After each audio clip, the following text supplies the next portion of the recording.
Bienvenue à tous à cette webinaire.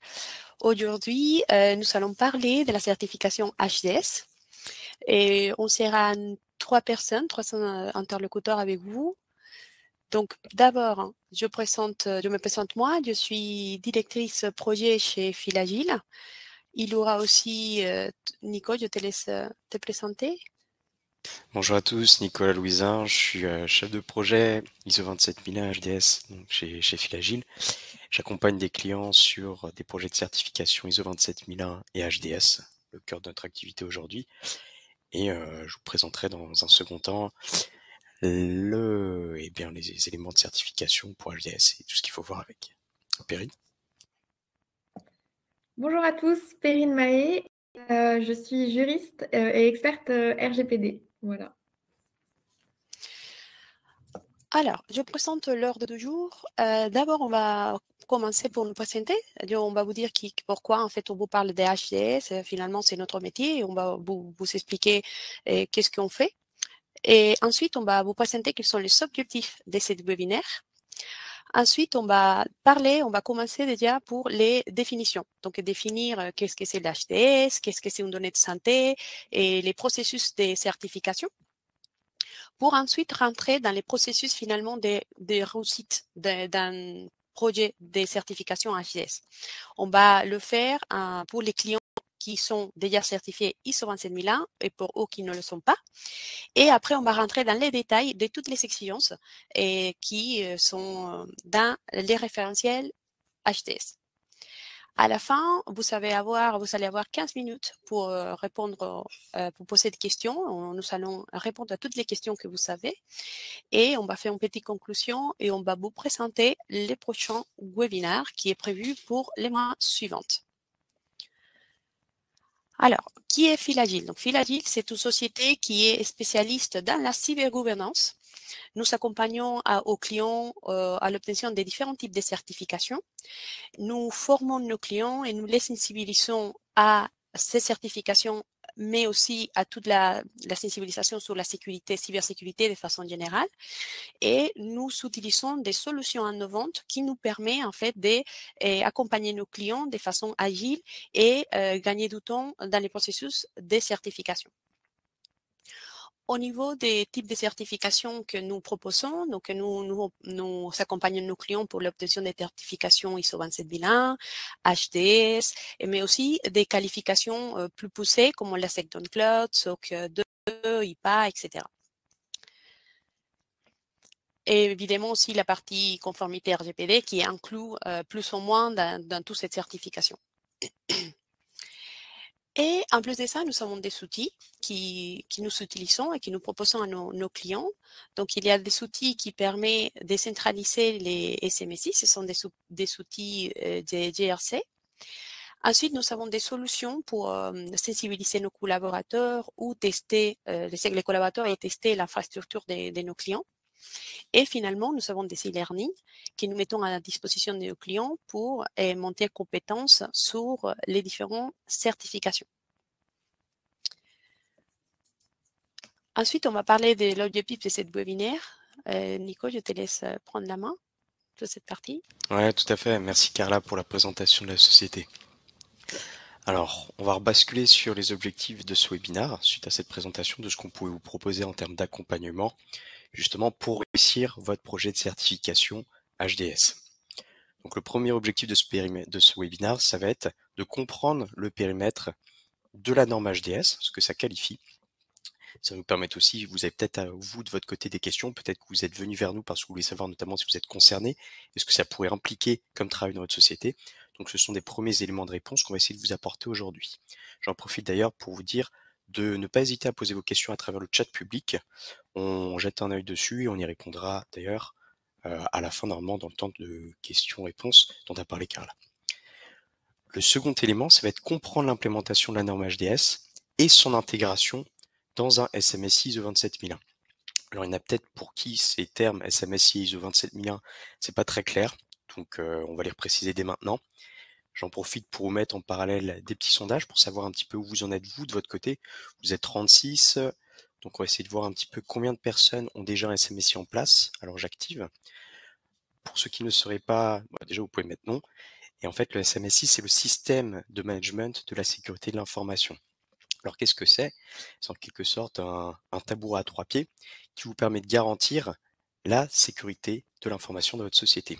Alors à quoi correspondent ces 3 pieds? Le premier, ça va être un ensemble de documents, des politiques et des procédures sur les différents processus où sont manipulées des informations d'une part et où doivent être contrôlés les accès à ces informations d'autre part. Exemple, si vous stockez ou hébergez des données, que ce soit des données personnelles, des données de santé, vous devez avoir une politique de sauvegarde qui indique dans les grandes lignes comment vous faites ces sauvegardes. Tous les combien de temps est-ce que vous effectuez des sauvegardes de la plateforme? Exemple, tous les jours une sauvegarde de la base de données client.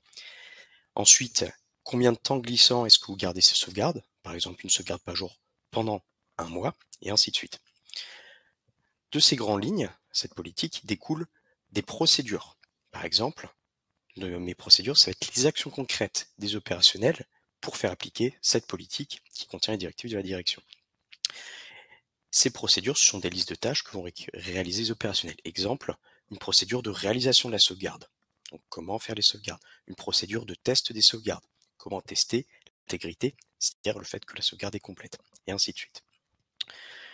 Deuxième élément deuxième point du tabouret du SMSI, ça va être un ensemble de bonnes pratiques qui doit être appliqué par l'ensemble des collaborateurs.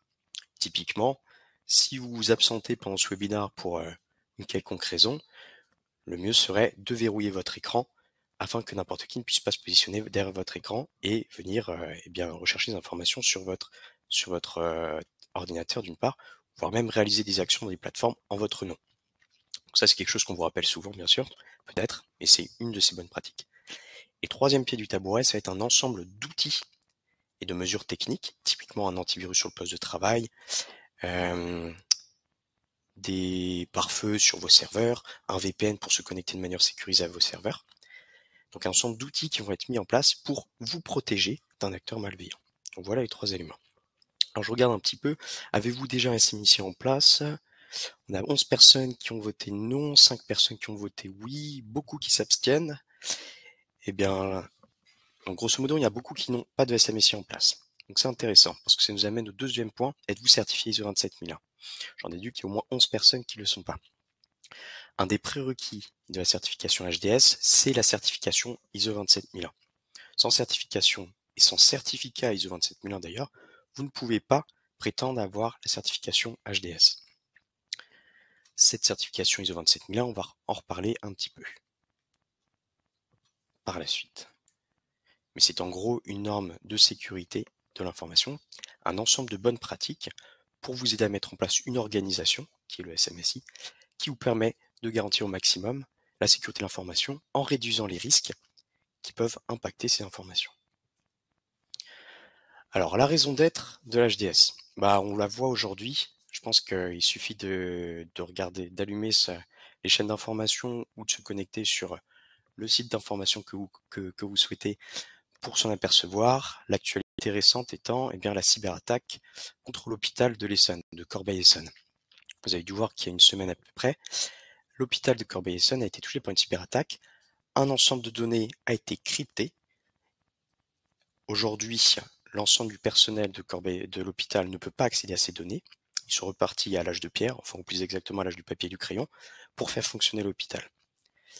Et les pirates aujourd'hui, étant donné que les acteurs étatiques, les autorités refusent de payer la rançon, l'hôpital aujourd'hui commence à communiquer des données à caractère personnel, plus exactement des données de santé à caractère personnel, communique ces informations sur Internet. Qu'est-ce que ça implique? Ça implique que des personnes qui sont peut-être malades, qui ont des rendez-vous médicaux ou des diagnostics médicaux en cours, ont leurs informations privées qui sont communiquées à l'extérieur. Et que n'importe qui, que ce soit leur famille, leurs collaborateurs, ou même leurs assurances, leurs banques, peuvent accéder à ces données, ce qui peut impacter leur vie de manière générale, bien entendu. La loi HDS, qui est apparue en 2006, avec le décret 2006-06 du 4 janvier 2006, et a évolué ensuite par la suite, est un ensemble de règles qui visent à protéger ces données personnelles de santé. Alors au départ, pour être HDS, Eh bien, il fallait juste déposer un dossier auprès de l'Agence nationale de santé, qui avait à l'époque un autre nom. Et depuis 2018, cet agrément a été remplacé par une certification. Ce qui signifie qu'aujourd'hui, vous devez, on va le voir par la suite d'ailleurs, le processus de certification. On va s'intéresser un peu à cet élément dont j'ai commencé à parler, la donnée de santé. Alors avant de parler de données de santé, on va rappeler la définition de la CNIL sur les données personnelles. D'après la CNIL, une donnée personnelle, c'est toute information se rapportant à une personne physique, comme Perrine, comme Carla, comme moi, ou comme vous, et bien qui permet d'identifier cette personne. Donc directement, par exemple nom, prénom, ou indirectement, un numéro de téléphone, une plaque d'immatriculation, un identifiant, un numéro de sécurité sociale, etc. Et une adresse. Donc que ça soit réalisé à partir d'une donnée, comme nom, prénom, mais à partir d'un croisement d'ensemble de données. À partir peut-être d'un prénom, d'une date de naissance, d'un numéro de sécurité sociale, vous pouvez retrouver une personne. Et donc tous les éléments qui seraient liés à cette personne. La donnée de santé à caractère personnel, ce sont l'ensemble des données relatives à la santé physique ou mentale, que ce soit un état de santé physique ou mentale passé, présent ou futur, d'une personne physique. Donc c'est une donnée personnelle liée à la santé.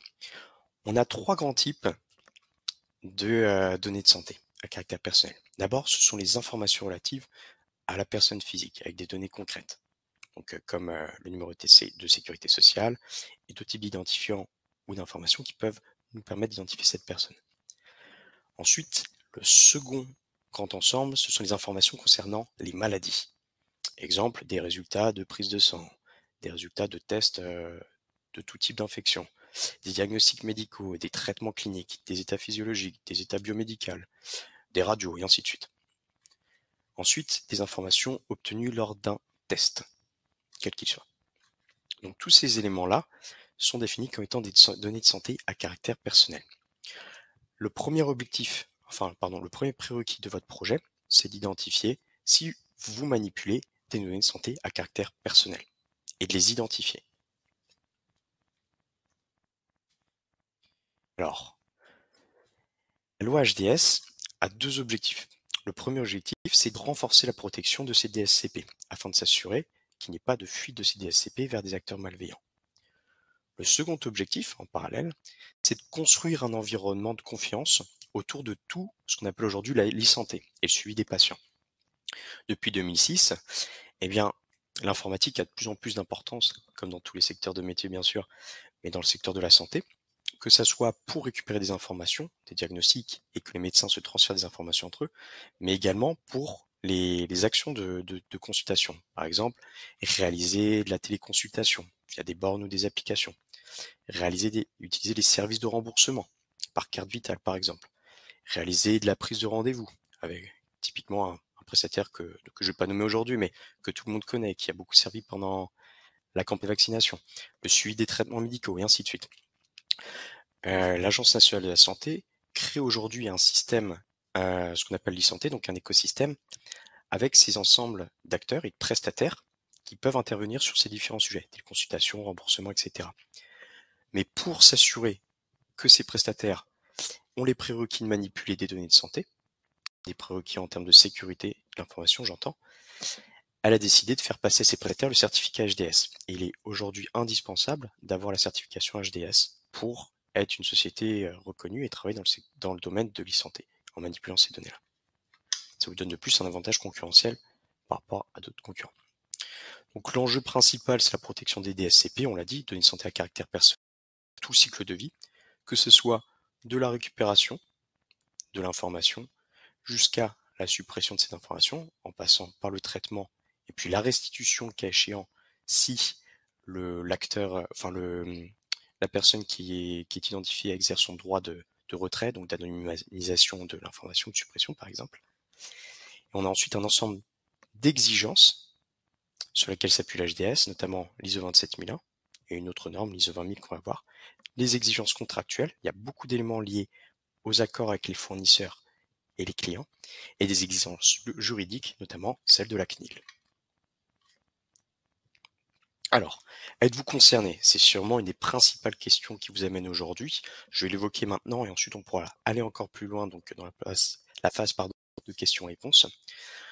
Alors, la définition est la suivante.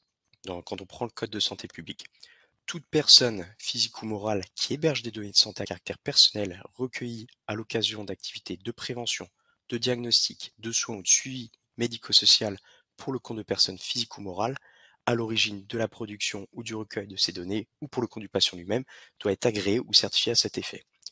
Alors si on souffle un peu et qu'on se pose, ça signifie globalement que toute personne traitant des données de santé, que ça soit la manipulation, la mise à disposition ou de la sauvegarde, doit être certifiée HDS. Mais, et c'est un point important, il y a des exclusions. Vous pouvez retrouver sur le site e-santé.com. Il y a toute une liste d'exclusions.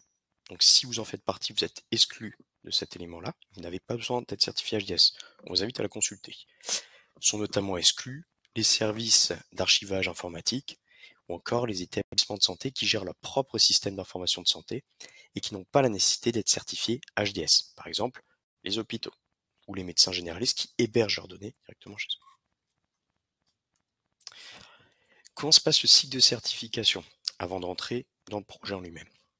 Alors, il y a 4 étapes.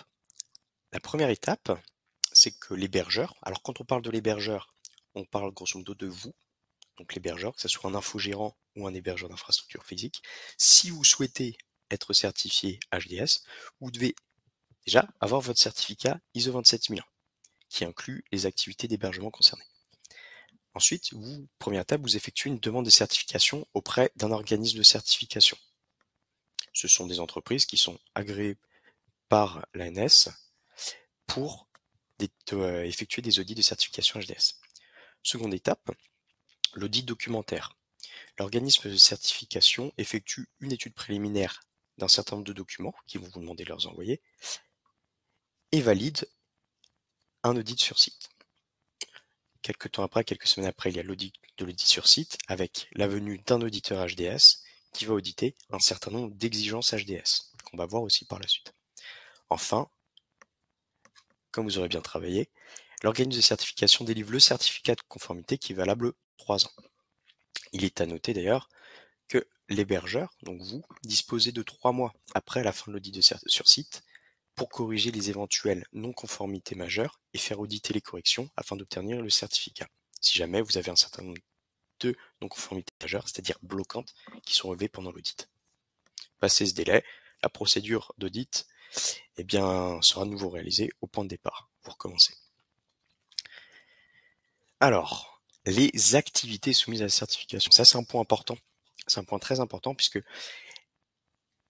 quand on parle de certification HDS, on reste un petit peu dans le flou. Il est important de préciser ce sur quoi vous voulez être certifié. Donc il n'y a pas de secret. Il y a 6 couches qui ont été définies. Il suffit de regarder dans ces couches ce qui correspond à votre activité, à vous, ce que vous souhaitez faire certifier. Il y a 2 types de certificats. Bien sûr, vous pouvez postuler pour les deux. Le type d'hébergeur infogéreur, qui concerne grosso modo la gestion virtuelle et applicative, donc toute la partie manipulation des DSCP.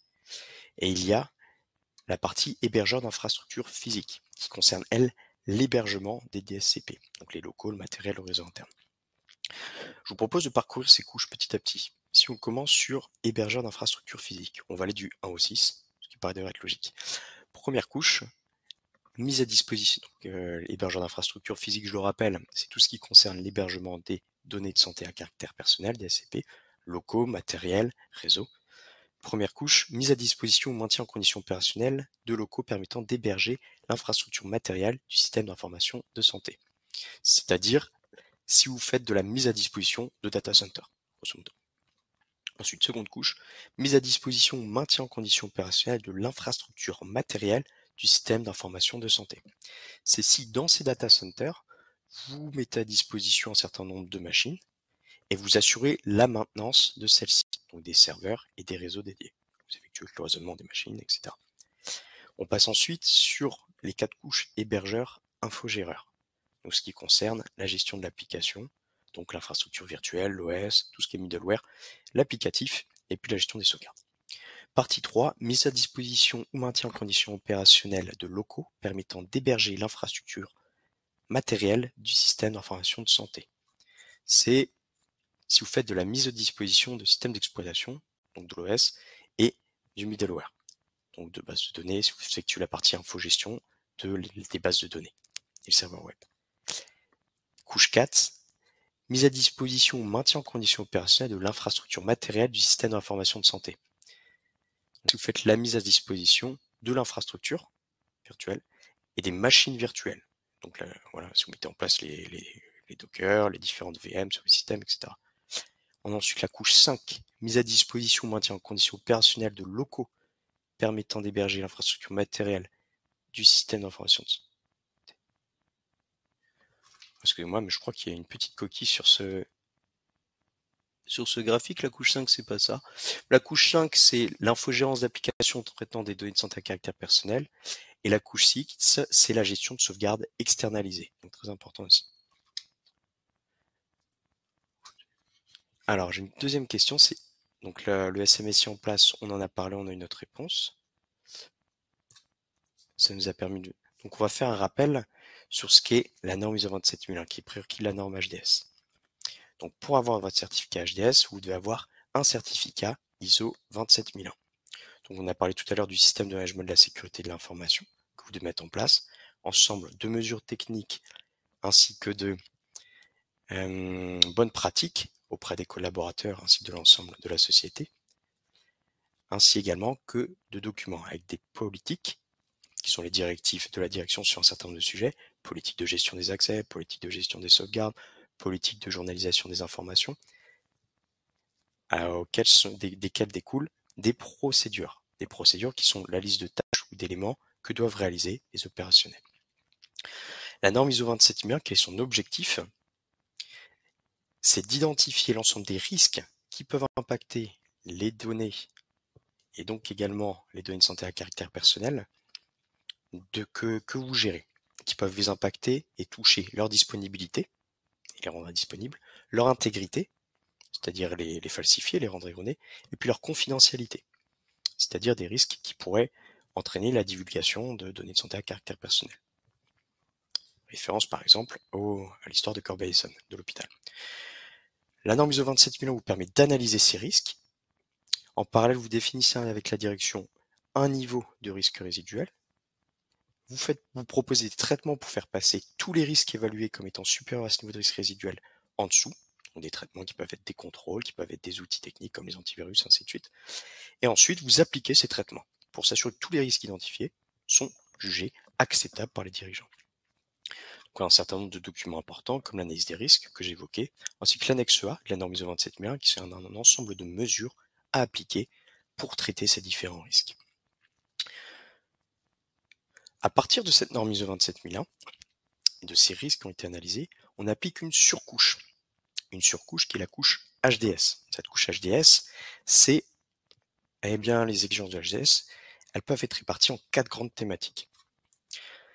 La première grande thématique, c'est une surcouche sur les ISO 27001 en elle-même. C'est-à-dire qu'on va apporter des compléments pour élargir un petit peu. Donc le prérequis, c'est d'être certifié ISO 27001 sur les activités d'hébergement que l'on souhaite certifier HDS. La seconde couche, c'est la couche ISO 20000. L'ISO 20000 étant une norme ISO, encore une fois, qui contient des exigences sur le système de management des services. Il y a 3 grandes parties. C'est des exigences sur la planification, la conception et ensuite la continuité des services. Il y a 5 exigences qui sont liées à cette partie-là.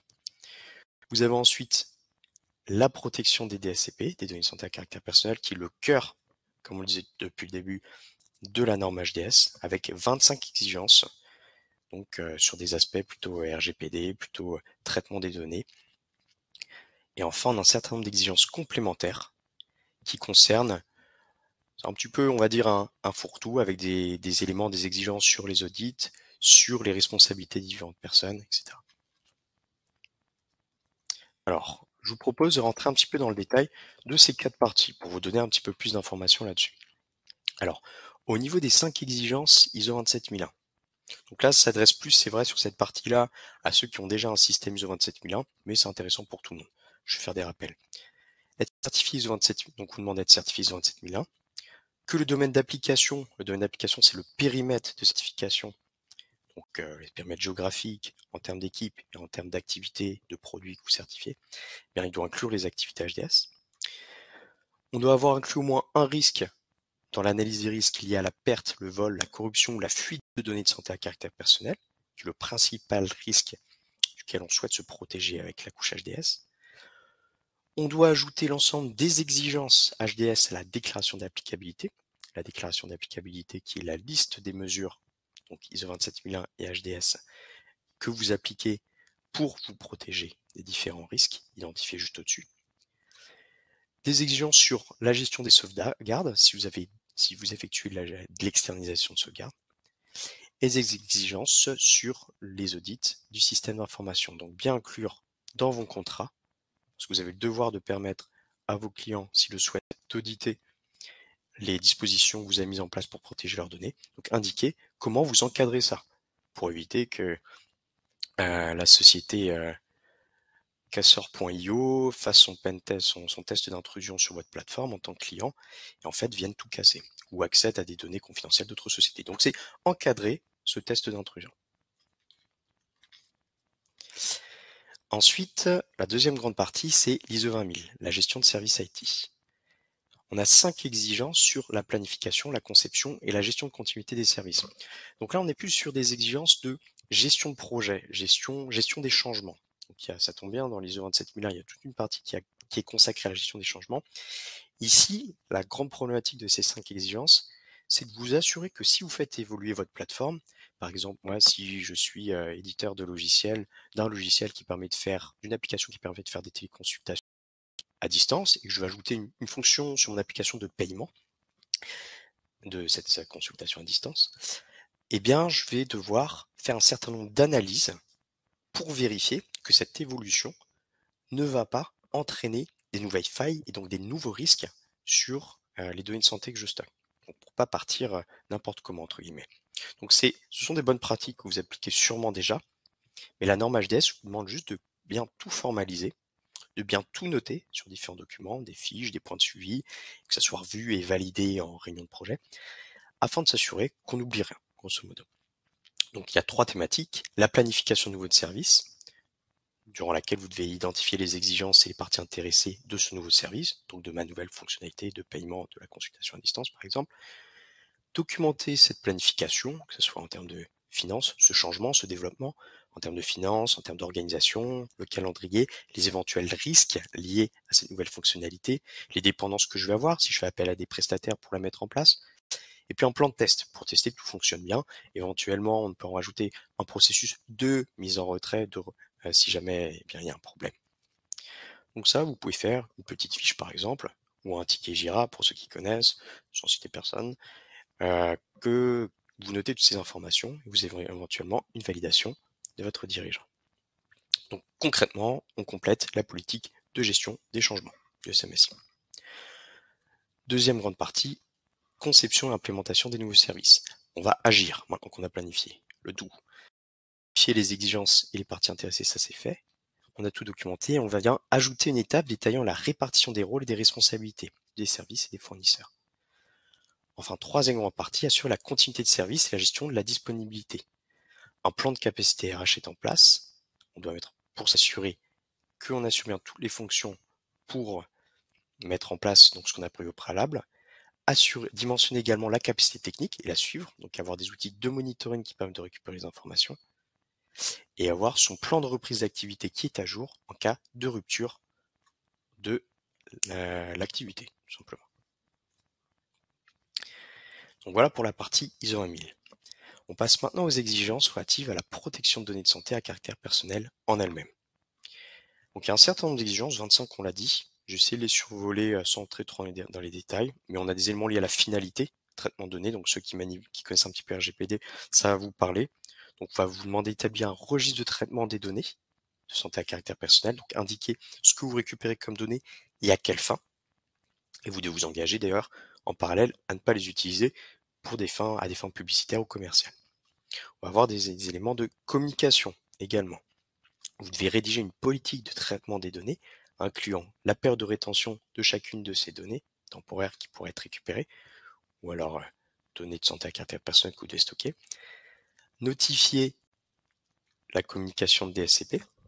Donc si vous avez des demandes par exemple d'un acteur étatique qui pour une enquête vous demande des données de santé à caractère personnel, vous êtes dans l'obligation déjà d'accepter parce que c'est la loi, mais d'autre part d'informer, et ça c'est indispensable, les personnes qui sont touchées par cette demande, donc vos clients, pour l'informer que leurs données ont été communiquées à tel acteur étatique et à quelle fin. Ensuite, vous devez mettre en place un tableau de suivi de ces communications pour suivre cela. On a ensuite une partie sur les droits des personnes. Chacun a en effet le droit de demander à un éditeur de logiciel qui stocke des données personnelles, et bien de les supprimer ou les anonymiser. Donc vous devez avoir dans votre société, si vous avez des DSCP, bien un processus qui indique comment vous enregistrez les demandes d'utilisateurs qui vous demandent de supprimer ces données, comment vous réalisez cette suppression, comment vous assurez que la donnée a bien été supprimée ou anonymisée, et comment vous informez ensuite cette personne. On a ensuite des éléments sur la transparence. Donc transparence notamment au niveau de la sous-traitance. Vous devez présenter une liste de sous-traitants avec les traitements effectués par ceux-ci sur le DSCP. Donc, qu'est-ce que vous déléguez à vos sous-traitants? Bien sûr, dans votre contrat avec les sous-traitants, ces traitements doivent être notés et encadrés par des mesures de sécurité, que ce soit des mesures organisationnelles ou des mesures de sécurité, sur le protocole de transmission des données par exemple. Vous avez ensuite une responsabilité envers le client en cas de fuite de données. Donc là, c'est que ce soit en cas de fuite d'un client, en cas d'incident, vous devez communiquer bien sûr la CNIL au préalable, et ensuite communiquer au client l'incident de sécurité et l'ensemble des données qui ont fui. Ensuite, vous avez des éléments sur la localisation des données. Vous devez, dans vos contrats, vous engager par rapport à la localisation des données, par rapport, bien sûr, au prestataire, si c'est un prestataire qui les héberge, et un prestataire la localisation des serveurs de ce prestataire qui héberge vos données. On a ensuite un ensemble d'exigences un petit peu plus détaillées mais c'est pour montrer qu'il y a tout un tas de sujets auxquels il faut réfléchir. Sur les accords collaborateurs, donc vous devez protéger bien sûr les deux SCP des collaborateurs. L'information sur le papier avec des restrictions sur l'utilisation du papier, les impressions par exemple. Vous pouvez interdire l'impression des SCP tout simplement pour pas vous embêter. Sur les sauvegardes, avec l'obligation de contrôler et tracer la restauration de données. Sur les supports de stockage, donc les clés USB, les disques durs externes, ça doit être encadré. L'utilisation de réseaux publics pour travailler ou accéder à ces DSCP, en vous protégeant via l'utilisation d'un VPN par exemple, ou en interdisant tout simplement de se connecter via un réseau public.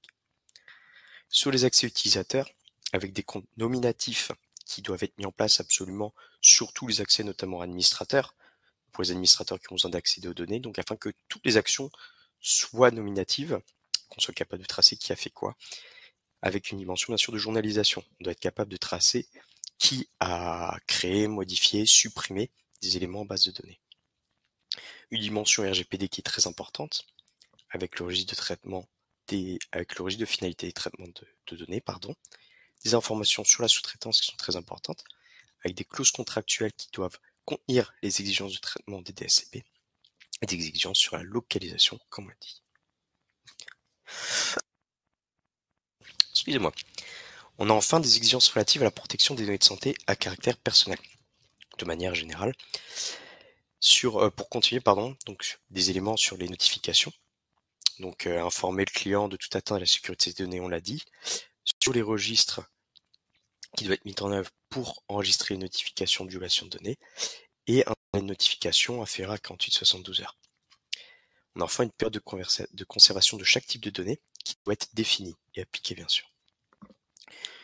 Enfin, on a 5 exigences complémentaires. Le premier, c'est un rappel sur les rôles et responsabilités. Ça fait référence notamment à l'ISO 27001. Vous devez avoir identifié dans votre SMSI qui sont les responsables de chacun des éléments, des processus. Donc avoir le responsable de traitement des données qui est défini, le responsable juridique qui est défini, ou DPO, et le RSSI bien sûr, qui a les éléments HDS ajoutés à ce module. Vous devez vous assurer, ça c'est une clause qui est importante, dans votre contrat client, vos clients doivent s'engager à respecter la PGSSI S. L'auditeur ne pourra pas aller le vérifier, bien sûr. Il ne pourra pas aller voir votre client et lui demander s'il applique bien et auditer ce client. Par contre, c'est une des exigences de l'ISO de la HDS, vous devez avoir cet élément-là qui est mentionné dans le contrat. Au niveau de la régionalisation, c'est indispensable que les documents soient en français, c'est une norme française. Donc ça peut paraître évident, mais ça fait du bien de le préciser parfois. La liste des contacts clients, vous devez avoir une liste de contacts clients pour chacun de vos clients, donc communicable en cas de besoin. Donc un contact par client avec nom, prénom, raison sociale de la société concernée et un email, un numéro de téléphone. Et vous devez avoir des éléments concernant les rapports d'audit. Vous devez pouvoir, sur ces rapports, avoir une politique d'audit qui explique le détail des mesures à réaliser si vous avez besoin de réaliser un audit externe pour que ceci soit encadré. Et vous devez être capable de fournir à vos clients, comme aux acteurs étatiques, des rapports des audits effectués précédemment, audit interne. Alors, donc au niveau de la mise en place de la couche HDS dans votre SMSI, je pense qu'on a fait un petit peu le tour. Donc protection des DSCP, sécurité, règles d'audit, gestion et responsabilité de l'hébergeur et des sous-traitants. Ça, ce sont les 4 grands rappels. Mais en gros, couche HDS, c'est ça. C'est la protection des DSCP.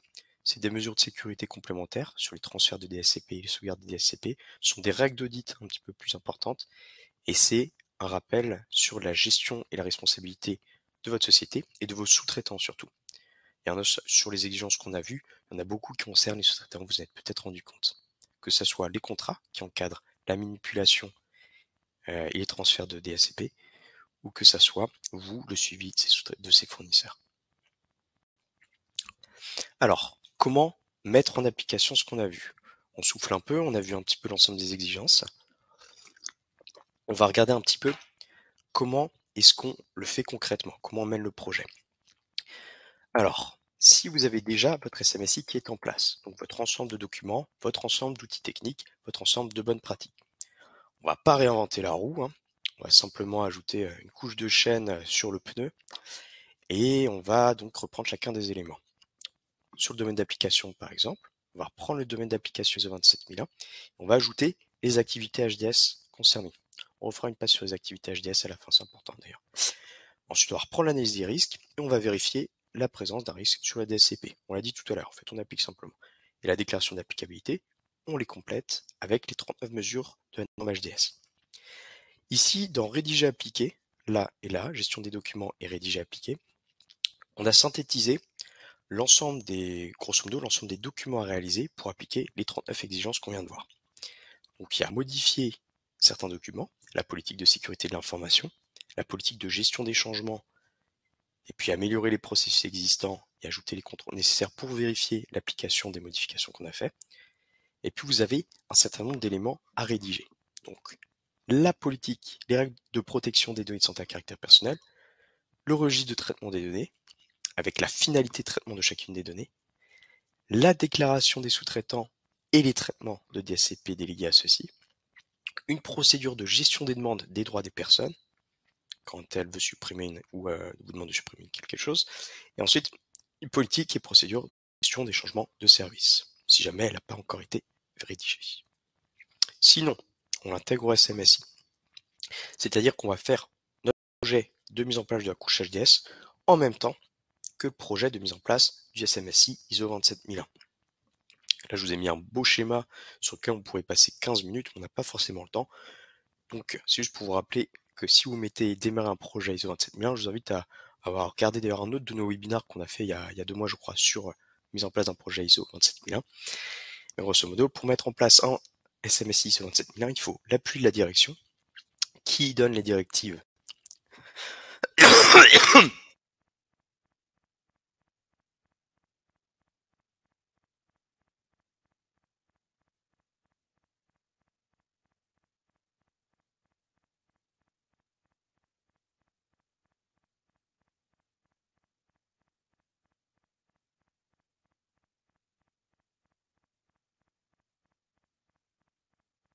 Oui, Nico, on a perdu les sons. On t'entend pas?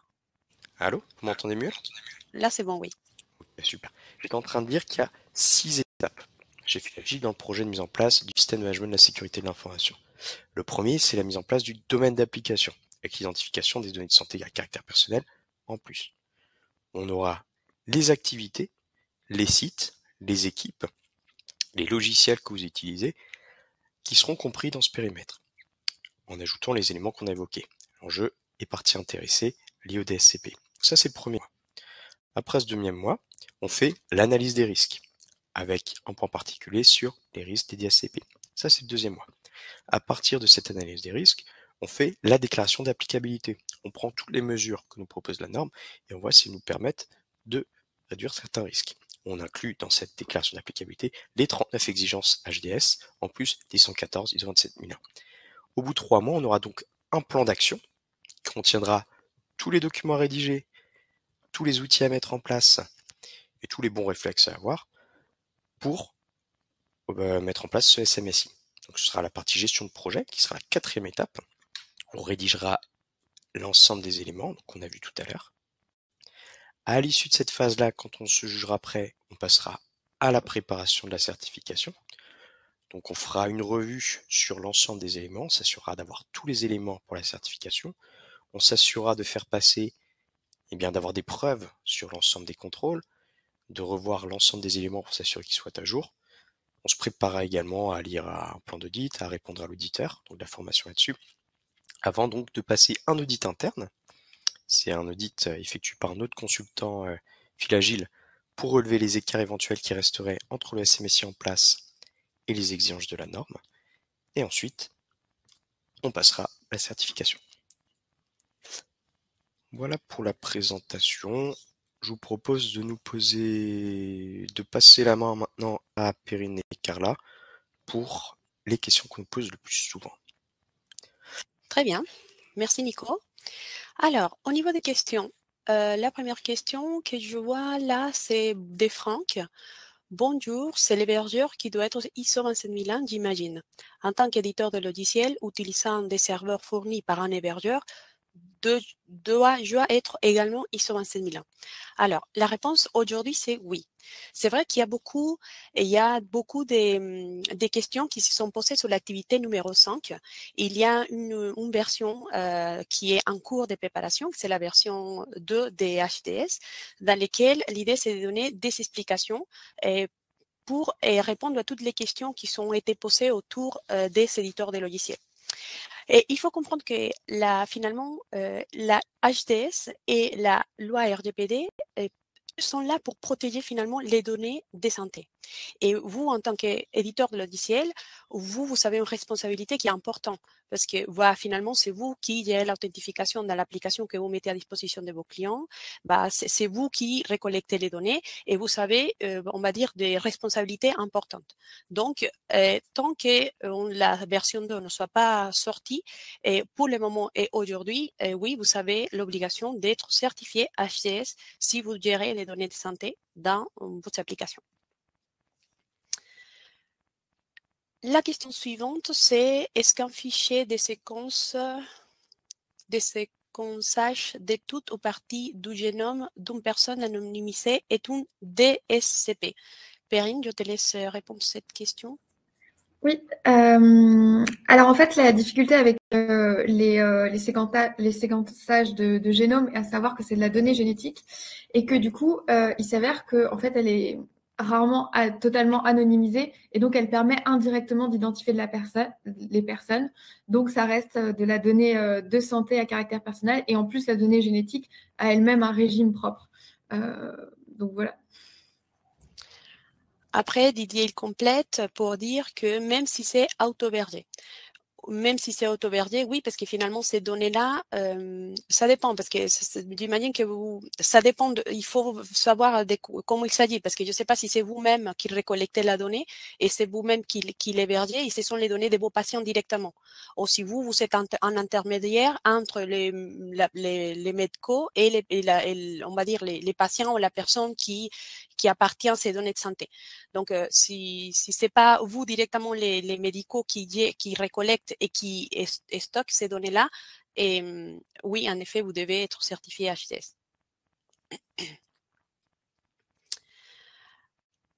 Ensuite, on a Franck. Et après échange avec notre infogéreur, il semble que l'activité 5 était retirée des obligations HDS en 2019 ou 2020. Pouvez-vous confirmer? Et non, en fait, il a sorti, je pouvais vous envoyer ça. C'est juste une notification dans laquelle on annonce, le gouvernement annonce finalement qu'il y a une analyse de l'activité numéro 5 qui va être faite sur la version numéro 2, comme je l'ai dit, de l'HDS. Mais aujourd'hui, il n'y a pas de retrait. Donc, pour le moment, les éditeurs de logiciels doivent être certifiés HDS. Tant que cette nouvelle version ne sort pas. Céline, Franck, l'activité 5 n'est pas retirée à l'heure actuelle. Toutefois, la ANS devait clarifier dans la version numéro 2 qu'on attend toujours. Voilà, c'est ça la réponse. Merci Céline. Ensuite, il y a WASA. Quelle est l'équivalence internationale de la HDS? Donc, c'est les IPA. Et normalement, aux États-Unis, c'est l'IPA et qui est l'équivalence. Après, dans d'autres pays que les États-Unis, je ne connais pas. Je ne sais pas, Perrine, si tu as plus d'infos. Non, pas plus d'informations. Simplement que le HDS est quand même une réglementation spécifique et française, qu'elle fait pas, enfin, elle vient du Code de la santé publique, et que derrière, pour tout ce qui est le traitement de la donnée de santé, ce sera le RGPD, et puis ça sera en fonction du champ territorial d'application. Voilà. Ensuite, on a Amérique. Pour être certain de bien comprendre, HDS implique ISO 27001 et ISO 20000. Nico, tu veux répondre? Je réponds. On t'entend pas, Nico.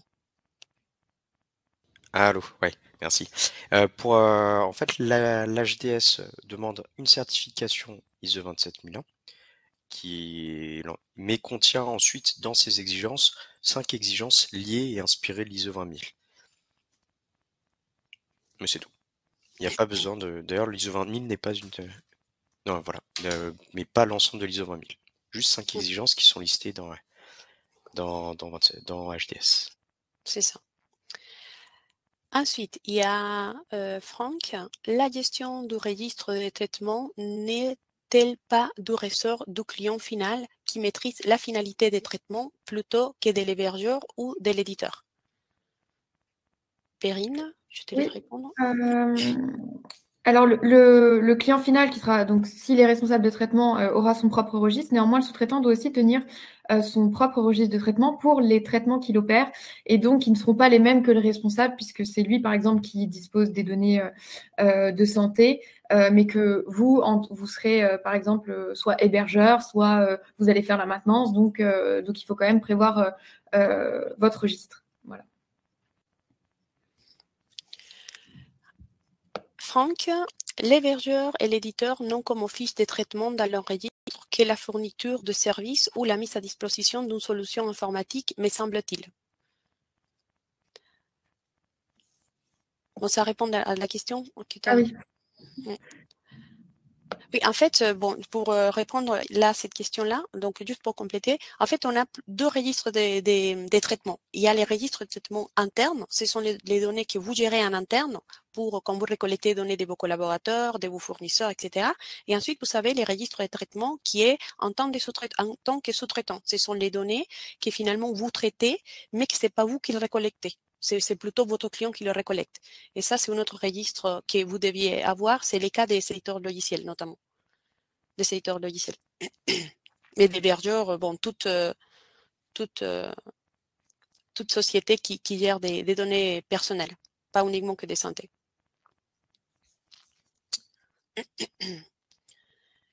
Alors, Céline qui répond à Amérique, le périmètre HDS inclut quelques exigences dès la 2000, mais il n'est pas demandé d'être certifié 20 000, pardon. Doit reposer un minimum sur un périmètre certifié 27001, mais le périmètre HDS peut être plus petit que celui certifié en 27001. Bon, il y a Nico qui a déjà répondu à cette question. Émeric, d'après votre expérience, pour quelle taille d'entreprise, pour un éditeur de logiciels, est-il crédible d'être HDS, soit même plutôt que de simplement externaliser les services nécessitant HDS, hébergeur et infogérance? nous avons des clients qui sont 10 collaborateurs, ils sont uniquement éditeurs de logiciels et nous les accompagnons à l'obtention de certification HTS. Il faut savoir que, évidemment, vous allez le faire uniquement sur les périmètres qui vous concernent, sur ce que vous faites, l'activité que vous faites, l'activité numéro 5.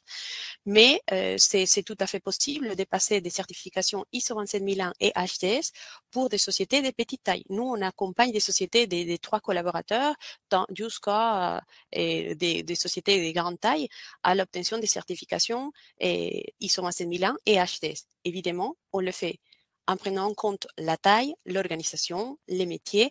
Donc, on ne va pas mettre les mêmes règles qu'on fait pour une société qui a des data centers ou une société qui a une taille plus importante. Donc, on va prendre en compte les risques que la société a et en prenant ces risques-là, on va mettre en place des mesures de sécurité qui sont adaptées à la taille de la société.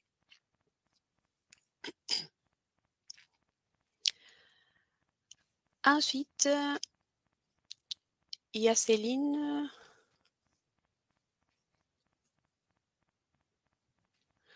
Qu'elle répond à une question. Il y a Méric qui remercie.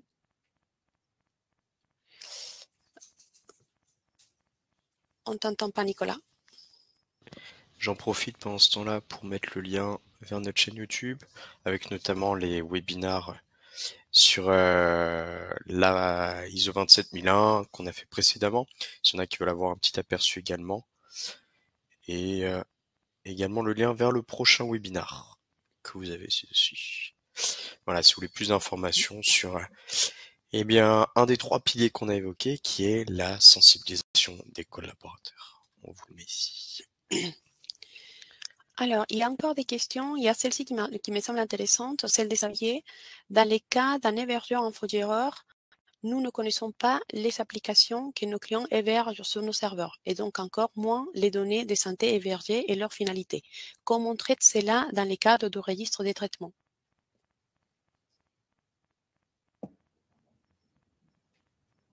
Dans le cadre ou d'un hébergeur, si vous n'avez pas, vous, ce qui compte dans le registre de traitement, c'est d'indiquer les traitements que vous effectuez pour le responsable de traitement.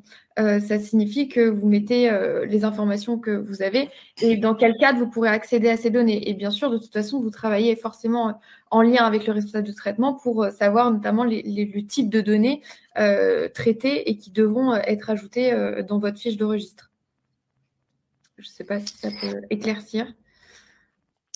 Ensuite, il y a Gaël. Quelles sont les exigences spécifiques supplémentaires de l'activité numéro 1 des HDS par rapport à la 27001? Et sur l'activité numéro 1, c'est les contrats. En fait, il y a beaucoup de clauses contractuelles liées à la partie RGPD. Donc, il va falloir vérifier les contrats et vérifier que toutes les clauses qui sont obligatoires d'avoir, vous les saviez. Donc, c'est surtout contractuel.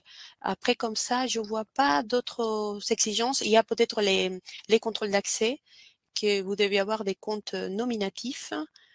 Et, parce qu'il faut savoir que sur l'ISO 27001, il y a pas, il y a des mesures de sécurité, mais qui sont finalement, on va dire, vous savez, des mesures de sécurité qui sont annoncées, mais elles ne disent pas exactement ce qu'il faut mettre en place. Par exemple, dans les contrôles d'accès, donc il vous dit qu'il faut définir une politique des contrôles d'accès, par exemple. Mais il ne dit pas que dans la politique, il faut avoir des comptes nominatifs d'accès. Donc là, pour la HDS, là, il y a une exigence qui explique qu'il faut, par exemple, avoir des comptes nominatifs. C'est une exigence, on va dire, qui vient compléter la ISO 27001. Mais à part ça, je vois qu'il est contractuel au niveau du contrat.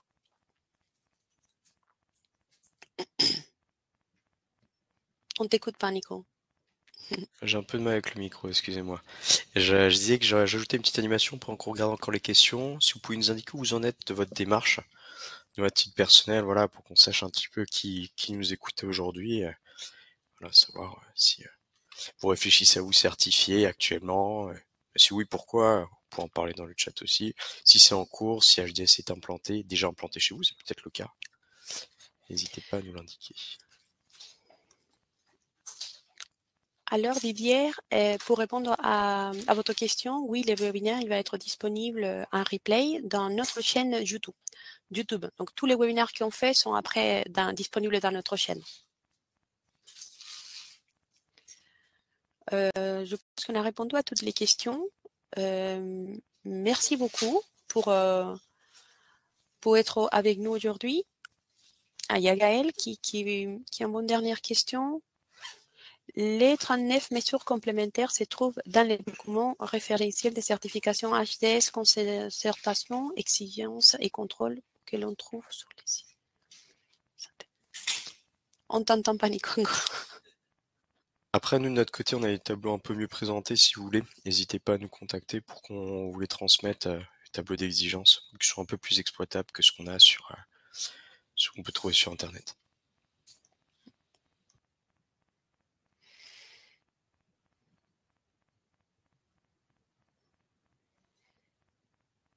Il faut qu'il soit certifié. En fait, pour répondre à Xavier, il faut qu'il soit certifié. Du moment dans lequel il stocke des données de santé, et même s'ils sont des backups, il faut que cette hébergeur soit HDS. Bon, on va finir. De toute façon, si vous avez d'autres questions, n'hésitez pas à nous contacter. Vous savez, directement dans notre site web, vous avez la possibilité de nous contacter ou sur LinkedIn. On est à votre disposition. Merci beaucoup à tous. On vous attend les 27 octobre à 17h pour sensibiliser et former vos collaborateurs à la Il y a cybersécurité. une N'hésitez dernière pas à question passer de l'information à l'interne. Il y a une dernière question de Xavier. Pour HDS 6, externalisation des sauvegardes, est-il obligatoire que le data center distant soit certifié HDS ou peut-on justifier de sa sécurité en réalisant nous-mêmes un audit interne sur le data center distant? J'ai répondu. J'ai dit que oui, c'est Autant obligatoire. pour moi, j'étais ailleurs, il est temps d'arrêter. Très bonne, Pas de souci. très bonne fin de webinaire et de journée à tous. Merci. Au Merci, revoir. au revoir. Merci.